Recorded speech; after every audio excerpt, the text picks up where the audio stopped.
महाभारत की कुछ बातें जिनको अगर आप समझ गए तो आपको जीवन में कोई परास्त नहीं कर पाएगा।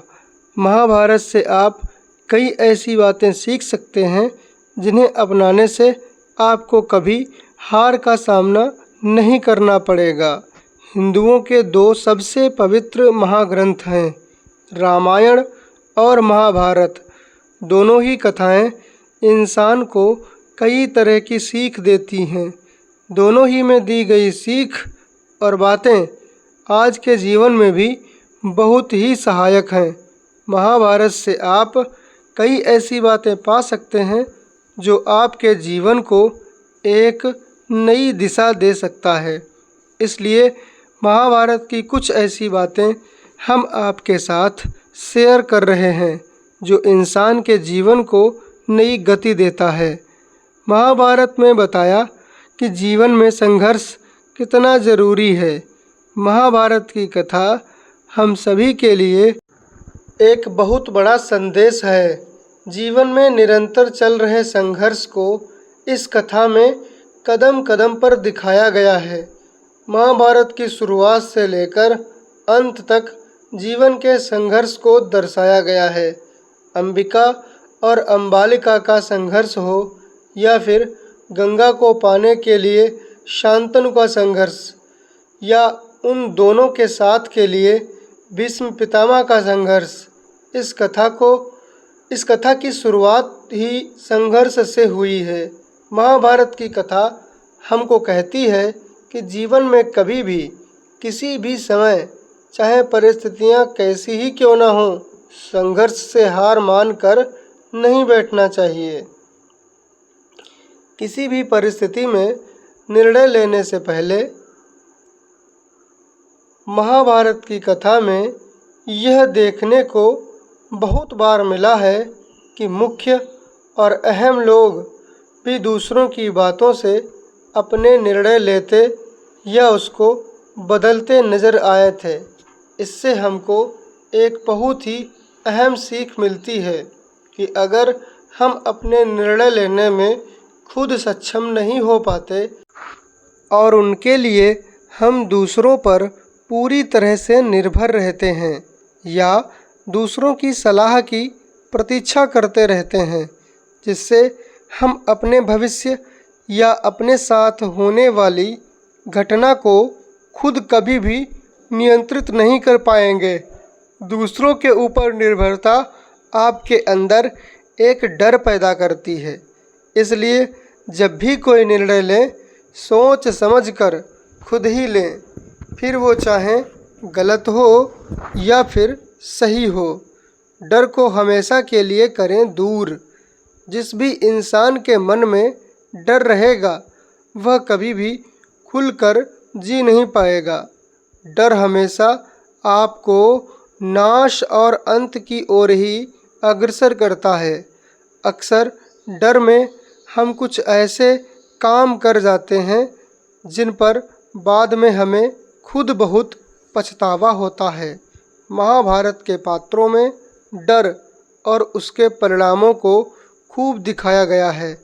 धृतराष्ट्र का गद्दी हाथ से जाने का डर, दुर्योधन का पांडवों से हार जाने का डर, कर्ण का अपनों के ही विरुद्ध युद्ध का डर, इन सभी पात्रों के निर्णयों को प्रभावित करता हुआ दिखा। इससे यह सीख मिलती है कि जब तक आपके मन में डर है, आप सही निर्णय नहीं ले पाएंगे और यह आपके भविष्य को भी प्रभावित करेगा। महाभारत से कुछ बातें जो हम सीख सकते हैं। एक, वादा तोड़ना ठीक है यदि परिणाम सभी के लिए अच्छा होगा। शांतनु के अन्य पुत्रों की मृत्यु के बाद भीष्म विवाह कर सकते थे और राजा बन सकते थे, जिससे देश का भला होता। कोई भी व्यक्ति पूरी तरह से अच्छा नहीं है, कोई भी व्यक्ति पूरी तरह से बुरा भी नहीं है। महाभारत में हर चरित्र में अच्छे और बुरे दोनों लक्षण हैं। हर इंसान के अंदर ये दोनों बातें देखने को मिलती हैं। शब्दों का प्रयोग सावधानी से करें। शब्द एक बार कहने पर उन्हें वापस नहीं लिया जा सकता। कर्ण ने द्रौपदी को वेश्या कहा, यह विनाश का कारण बना। सही समय पर सही फैसले लें।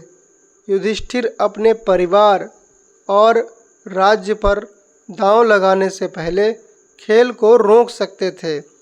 युद्ध से बचने के लिए दुर्योधन कृष्ण से सौदा स्वीकार करने में विफल रहा। महिलाओं का सम्मान करें। रामायण और महाभारत दोनों में प्रतिपक्षी लोगों की मृत्यु के अध्याय इसलिए लिखे गए क्योंकि वे महिलाओं के साथ बुरा व्यवहार करते थे।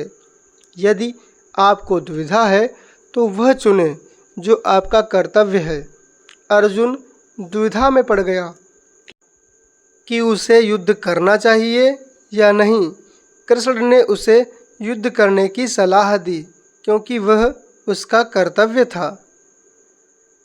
युद्ध कभी अच्छा नहीं होता, यहाँ तक कि विजेताओं को युद्ध जीतने के लिए बहुत कुछ खोना पड़ा। इसलिए कोई बात कहकर मनाई जा सकती है तो वहाँ पर युद्ध करना गलत होता है। कभी भी अहंकारी या घमंडी नहीं होना चाहिए। संपूर्ण महाभारत में कृष्ण ने जो काम किया वह लोगों के अहंकार को कम कर रहा था। कृष्ण ने युधिष्ठिर, अर्जुन, भीम और भीष्म के अहंकार को भी नहीं छोड़ा। आधा ज्ञान खतरनाक है। अभिमन्यु और अश्वत्थामा ने एक ही गलती की और उन्हें इसके लिए भुगतान करना पड़ा। अगर उनको पूरा ज्ञान होता तो वह उस चक्रव्यूह में नहीं फंसता। महाभारत की कथा इंसान की आंतरिक विकास में अर्थात ग्रोथ में मदद करती है। महाभारत की कथा हो अथवा किसी भी धर्मशास्त्र की, वो सभी सत्य की शिक्षा ही देते हैं और सभी असत्य पर सत्य की विजय को ही दर्शाते हैं। सत्यमेव जयते। धर्म न दूसर सत्य समाना, सत्यम नास्ति परो धर्मः। ये सभी ब्रह्म वाक्य सत्य के महत्व को ही दर्शाता है। बुराई पर अच्छाई की और अधर्म पर धर्म की विजय हम सभी को सन्मार्ग पर चलने हेतु प्रेरित करती है। भगवान कृष्ण ने अर्जुन को यही शिक्षा दी। माम अनुस्मर युध्य च, अर्थात मेरा स्मरण करते हुए युद्ध करो। कठिनाई यह है कि हम में से अधिकांश लोग इस युद्ध को केवल कुरुक्षेत्र में हुआ युद्ध समझकर अपने कर्तव्य की इतिश्री कर देते हैं। हमें इसे बाह्य युद्ध तक ही सीमित न रखकर आंतरिक युद्ध समझने पर ही इसका वास्तविक लाभ मिल सकता है। हमारे अंदर भी हमारे शत्रु हैं। काम, क्रोध, लोभ, मोह, मद और मत्सर अर्थात ईर्ष्या, इन शत्रुओं को हमें परास्त करना पड़ेगा। यह युद्ध प्रत्येक मनुष्य के अंदर जन्म से मृत्यु पर्यंत चलता रहता है। अतएव सद्गुणों रूपी पांडवों का अधिक से अधिक पोषण कर उनकी वृद्धि करना और अवगुण रूपी कौरवों का विनाश करना ही हमारा कर्तव्य है। इस धर्म युद्ध में सतत रूप से भगवान का ध्यान करते रहने से हमारी विजय सुनिश्चित की जा सकती है। अर्थात यदि हम भगवान का ध्यान करेंगे तभी काम, क्रोध, लोभ, मोह आदि पर विजय पा सकते हैं। हथियार से ज़्यादा घातक बोल वचन होते हैं। ये बात तो सभी जानते होंगे कि किसी के द्वारा दिया गया बयान परिवार, समाज, राष्ट्र या धर्म को नुकसान पहुंचा सकता है। हमारे नेता, अभिनेता और तमाम तरह के सिंहासन पर विराजमान तथाकथित लोगों ने इस देश को अपने बोल वचनों से बहुत ज़्यादा नुकसान पहुंचाया है। महाभारत का युद्ध नहीं होता यदि कुछ लोग अपने वचनों पर संयम रख लेते। आपने द्रौपदी का नाम तो सुना ही है। इंद्रप्रस्थ में एक बार जब महल के अंदर दुर्योधन एक जल से भरे कुंड को फर्श समझकर उसमें गिर पड़ा तो ऊपर से हंसते हुए द्रौपदी ने कहा, अंधे का पुत्र भी अंधा। बस यही बात दुर्योधन को चुभ गई, जिसका परिणाम द्रौपदी के चीरहरण के रूप में हुआ था। शिशुपाल के बारे में भी आप जानते ही होंगे। भगवान श्री कृष्ण ने उसके 100 अपमान भरे वाक्य माफ़ कर दिए थे। शकुनी की तो हर बात पांडवों को चुभ जाती थी।